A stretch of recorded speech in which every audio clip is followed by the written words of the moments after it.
using the bandana, there's going to be two different sets that I show you. So the first video I did, I was just showing you some things using a straight bandana, where the bandana is just straight and we're doing different things with it.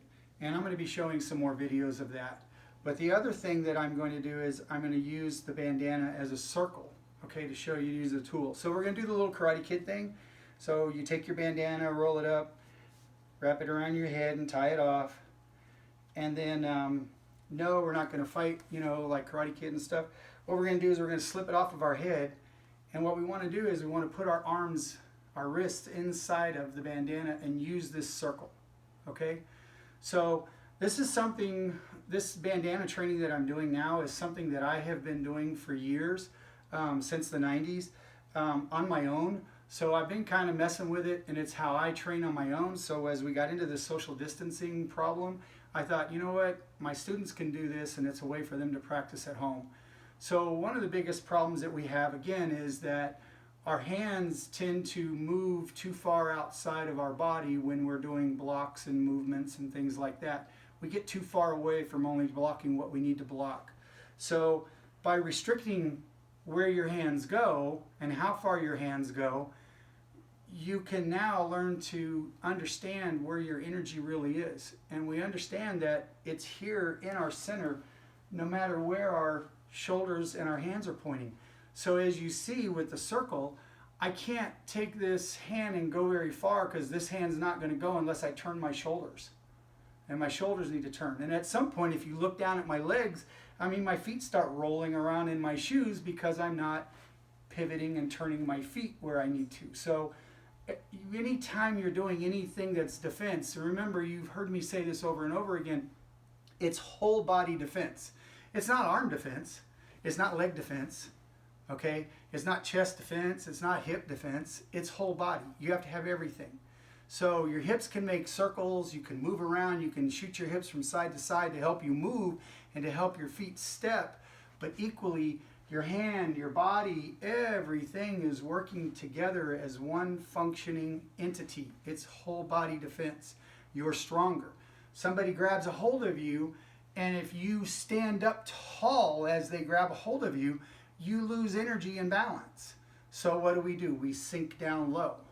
We might step into some lower stance. We might pivot our knees in. We might draw our hands in. We lower our head down. Our hands come up to protect and to guard. But all of this structure gives us strength and power in here. Okay? So how does this little bandana wrapped around my wrist help me train? Well, most of you know, as my students in Kyoshin Tankai, I'm doing a lot of the soft arts, Aikido, Hapkido type thing, where we're doing wrist grabs and locks, bringing it into our hip where we have power and control, and our hands. And I tell you, your hands follow your hands as you're doing these things.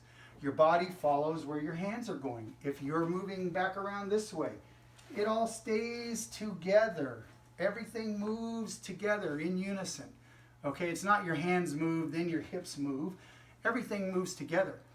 If you're one of my Giant Yen students or any karate student, and you're standing out there and you're doing blocks, you can move it up to your elbows and you can practice blocking. You can even work it where you come outside, come in, this hand chambers, and you block.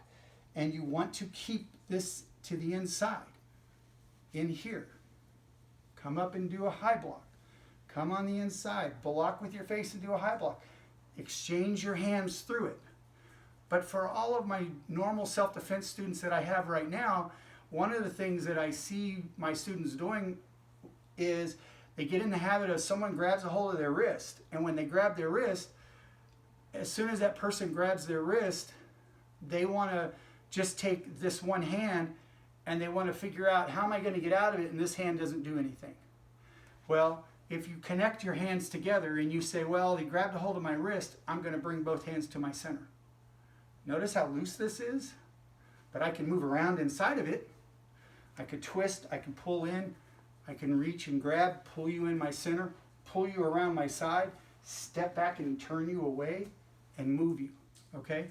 You can twist this thing up and then untwist it. So you can practice moving your hands to do anything you want it to do. If you're a stick fighter, because in my class I teach you arnis, modern arnis stick movements, think about taking this and holding it. Some of you might sit there and roll your eyes and go, oh my God, I hated that stick training. But you can stand here and you can actually swing the sticks, keeping this around your elbows, which is doing what? It's teaching you to keep your elbows in, out of the way, while whatever techniques you're doing out here. And you can always slip it back down and move it to here. Okay? So, in this bandana training, we're going to be going from circular training, keeping the bandana in the circle so that we can practice our techniques and develop our strength and our power from our core using the biomechanics of our body of how we defend ourselves to actually being able to take it and have it straightened out. Give me 1 second, because of course I had to tie it too tight.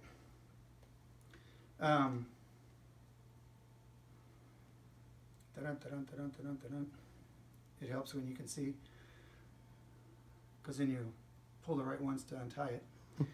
So, if we talk about doing it from the straight hand, it's the same thing. And for those of you that are my karate students, think about an inside middle block, chambering and blocking. Chamber, block. Striking. Blocking over your head. Am I blocking over my head because now I have alignment on this side of my body? Blocking over my head because I have alignment here and I'm not making the mistake of blocking here and unprotecting this half of my body? This isn't a proper angle. This would be a proper angle if I'm chambered here. So if I'm trying to block up over my head, and I can make sure that I have a 45-degree angle going out from my body on my blocks and still stay within the parameters. I can bring it up and turn it into a down block. And again, making sure that my alignment maintains to that side of my body, that I'm not blocking across where I'm open. I want to block, come back up, block, come in. So everything is going to stay in here. And so whether it's tied and we're doing this with a circle or we're using it straight, okay? So this basic concept is just to show you how to use something like this as a tool to help you practice whatever you train in and whatever you're doing, so that you start understanding where the core mechanics and strengths are from your body, so that you can develop those and become stronger and start to understand what's really happening in your actual training with your martial arts. Because we all see, movements. We even see people, they're coming up, they're doing an elbow strike, they're moving this way, they're moving that way. You can turn your hands out. We've seen, movements like this, up and down, turning the wrist and moving them in different angles. But there's a connection. There's an energy connection. And it's ours. We don't want to share our energy with other people. We want our energy to be ours. But we don't want to use our energy against ourselves. So if I'm striking somebody with an elbow, I don't want this hand to touch this hand because it slows this impact down. I want it to be free flowing, boom. If I'm striking someone behind me, I want my elbows to stay together, but I don't want them to touch. This doesn't give you a good strong hit behind you. This does, where you have a natural rotation. And if you're watching it from the back, it's not touching. You have a natural rotation. Power that you can actually put into something. When you make contact, you don't go as far because you have contact. So we want to maintain the distance, but we don't want to have connection where we touch and we're always touching. It's not that we don't have power when we make connection with ourselves or we connect with somebody. So there's different things that we're going to be talking about, but I don't want you to confuse what we're talking about. I want your strength and your energy to be used appropriately to help defend you and to help fight off your enemy. When you want to expand that energy out to somebody, you can put it into someone out there, strike them, hit them. Notice my arm's not even extended all the way, because this is helping teach me to keep a bend in my elbow at all times. So I'm hitting with power and not overextension, where it would reach out like that. If you overextend, you lose power out on the end. Okay? So, even when I teach you guys how to hit someone, I talk about leaving your wrist relaxed and letting the hand hold form and popping them with the knuckles. It's no different than taking this and going and popping. It's the same thing. That type of impact, where it's a snapping effect and a return. That way you're never overcommitted. So even those of you that are karate people, you know when you punch, it's you hit and then you relax. You hit and you relax. You hit and you relax. You hit and you relax. You hit and you relax. Okay? You don't hit and push. You pop it. Or as one of my old senseis said, grab the fly off the guy's chest. Making the fist at that last second as you take it off of his chest is when those knuckles hit, and then you open your hand and leave the fly on his chest. So it's no different than that same motion of snapping and popping and coming back.